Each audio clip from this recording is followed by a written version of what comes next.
Yo, what up YouTube? Gonna be doing a video today. Got a lot of stuff to do on this car. Just regular maintenance, stuff that I've probably been putting off. I have been. I need to clean my air filters. I need to clean my MAFs, my throttle bodies. I'm also going to be replacing my spark plugs and doing a compression test. At the last event, if you guys saw the last video, it ended off the day with this car going into limp mode. So I just want to prevent anything from happening that's gonna make this from going into limp mode. I'll take you guys along the process of doing that stuff. Cleaning the air filters here. K&N air filter, pretty simple process. All you gotta do is pick up the cleaner and the oil. You know, this is about 22 bucks, a lot less than replacing both the filters. Just gonna get started off by getting these filters out. These are way overdue for a cleaning. You really should be doing this about every other oil change, but this is a drift car, so kind of that's one thing that's fallen off of the wayside, unfortunately, but gonna get most of that stuff out. Pretty much shook most of the big crap out that I could and started dousing this filter. The bottle, you're probably going to end up going through about half of it if you're doing both of your filters, or like a filter about twice this size. So it's still something that you could use. You could probably clean these twice, so it's definitely a lot cheaper than buying the paper filter. All right, so once you get them nice and soaked, let them sit upside down. You do not want the cleaner to dry on your filter, so let this sit for about 10 minutes, not in sunlight. And then we're gonna get a hose.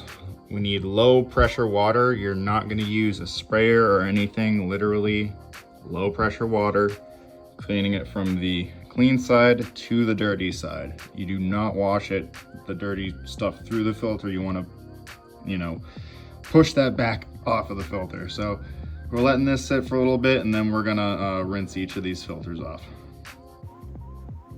And cleaning these filters took me a while to do. This is the first time that I've worked with a K&N filter before, other than like a dirt bike or whatever. But yeah, basically just gonna clean that filter off from the clean side to the dirty side until most of it's turned white and all the oil's gone. And once you're at that point, you can basically just set it out to dry. I've let those filters dry in the sun for about an hour. They are pretty much dry. They are much cleaner than they were. Just gotta re-oil them. They are dirty still, but you can only get so much of that dirt out. So, gonna wait a little bit longer, and then we'll spray these down with oil. And once those filters are completely dry, we can start spraying this filter with oil. You wanna be very careful not to spray too much oil on. So really only do one coat of oil and then go back and respray whatever you missed. Also, anything on the sides there, any oil, you want to clean up everything that you can before you put it in the car. You do not want to get any oil on your MAF or anything like that. So again, be very light with this coat. Let it wick in for about 20 minutes before you go to install it back in the car. But after that, you are all set on cleaning the filter. And now we can start getting our throttle bodies off. If you look, there's just the 4 bolts holding them on. There's 5mm bolts holding them on. When you do take these off, you do not want to take the connector off of there. Make sure to leave it connected to the car, or otherwise you're going to need to do a throttle body relearn. But this is one definite cause for a possible limp mode issue, as well as cleaning the MAFs like I did earlier. But you can see, took that off and it looks pretty gross under there. It could definitely be worse, but I'm glad I'm getting to this now. There's also that rubber gasket that I'm going to replace as well under there. So here I am taking off the intake tube. It just takes a couple of like 8 mils, and you can take the air box out of there and put that aside. I'm going to be cleaning the maps as well. But once that is out, you've got a PCV hose that you need to take off of the main intake tube, and then that should just come right out. Oh.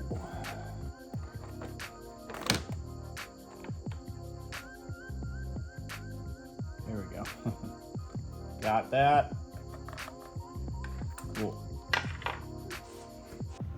And just getting the 4 or 5 mil Allen bolts off of there. You're gonna need a normal Allen wrench for the back bottom bolt. It's pretty tight clearance back there, but other than that, it's pretty easy. All right, and got the throttle bodies off. Definitely dirty. So you see all that black soot, that's just straight dirt. I don't know if this is normal. This makes a funny noise. The other one didn't. Yeah, I got to clean this with some throttle body cleaner, a brush, wipe it up, and then we will continue on. All right, so it is the next day. Started to prep for getting these spark plugs out. So I got all the coils out of the passenger side. It's pretty easy. Driver's side, you have to disconnect this hose from here, kind of fish it out of the way. Then you can get to that bolt there, and all these coil packs will come out. So I'm gonna be replacing spark plugs. It's a pretty easy job. You just have to get the intake tubes out of the way. Like on the driver's side, I just disconnected that hose from there. Ended up rotating the hose. There it is. Ended up rotating that hose so I can get to the bolt. And then don't unplug your throttle bodies. You can unclip them and they will, get out of the way for you to get the back one out. And that one was a little bit of a bitch. But once you get the coil packs out, you can get the spark plugs out. And if you don't have like a magnetic or a magnet or whatever, you can loosen the spark plugs like all the way and then stick this down in there to grab the plugs out. So I don't have that tool with me right now, so, or at least one that'll fit these plugs. All right, there's the first plug on the passenger side. We're reading pretty good. All right, here's the second cylinder. Looking pretty good. Okay, here's number 3. Oh yeah, looking nice. Front cylinder on the driver's side. Looking good. Middle cylinder on the driver's side. Looking pretty good.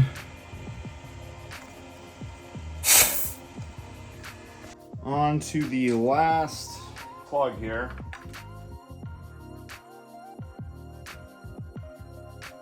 And I'm just using a normal socket. And how I'm getting these out is with a coil pack.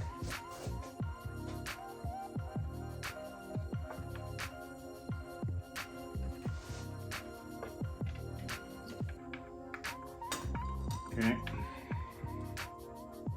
I'm checking the spark plugs to see if any of them look really bad, and I'm also checking the gap on all of these. That one's a little tight actually. They're around 44 where they're supposed to be gapped. That one, yeah, it's about 44. Just double check the gap on the plugs, the old plugs you take out, brand new plugs from Nissan. Somebody, I don't know if this is true, but somebody in a YouTube video said that these are pre-gapped from the factory. And I mean, to be fair, they're all like within spec. I'm actually gonna tighten that gap up a little bit. Just do a quick tap on the ground. Yeah, it's perfect. So yeah, always check the gap. All of these are the same. Some of the plugs coming out had a little bit of variance, but not a heck of a lot. Before you go and put the new plug in, we got to do a compression test. And this is just from AutoZone. And it has a little adapter here. Make sure you get this on here really tight. And we're just gonna fish that Johnny on down the hole. What you're gonna do is go backwards, loosen it until you feel the threads engage.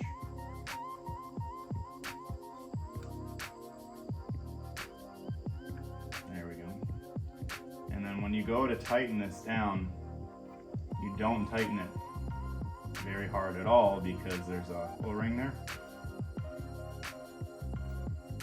Okay. So that's tight. You don't need a crank on. And then we can go in and get our last read.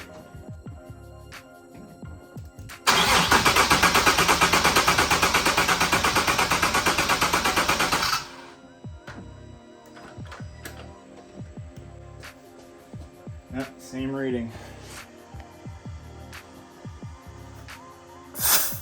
Perfect. So good. All right. So our motor is healthy. Don't have to worry about that. That's a really good feeling. And I've heard horror stories of people not tightening this fitting on enough. If you actually like crank it down in the spark plug hole, I've heard horror stories of this staying in the spark plug hole. And I mean, it's not like that big of a deal, but like it's brass, it's non-magnetic. It's gonna be a bitch to get out, even if you can get it loose. But yeah, be mindful of that. Okay, so when you do this, you're gonna wanna have it hooked up to a jump pack so it has a steady RPM. As well, take out your fuel pump fuse in the top right or left fuse here so it doesn't flood the motor. And when you're done with your old plugs, place them how they were in the car. So this is the front of the vehicle, this is the back of the vehicle. Some of these plugs look a little dirtier than the others, but overall, not too bad.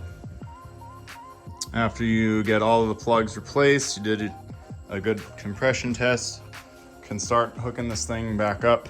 So I'm gonna start getting these coils put back in, and make sure you put the coils back in the same spot you put it and took them out of. Again, I left them where they were in the car. Not that hard to do, honestly. It's just a little bit fiddly. If you're trying to replace your spark plugs, you might as well clean your throttle bodies, and you might as well do a compression test. And I mean, cleaning the air filters is a good idea too. So I'm really hoping that all this is gonna sort out that limp mode issue, cleaning the throttle bodies and stuff like that. Didn't really go over how to clean those, but you just use a wire brush and some MAF cleaner or throttle body cleaner. You could use brake cleaner. For the MAFs, you only want to use MAF cleaner. It has to be MAF cleaner. You cannot use anything else. So just be aware of that. I'm doing a really bad job at vlogging, but got the new plugs in, did the compression test, got the coils, all that, everything's put back together. Fuel pump fuse is back in. All right, and that would be it for the video. It's been a while since I've uploaded. Sorry about that, guys. It's been a weird time. But trying to get this car, all sorted from the last event, and hopefully all of this work has sorted the limp mode issue that we have been experiencing. So there is another issue that I need to sort with the fueling, but that's going to have to come in another video. Couldn't get it sorted in this one. But yeah, if you enjoyed the video, please comment, like, and subscribe, and I will hopefully catch you in the next one. Peace out.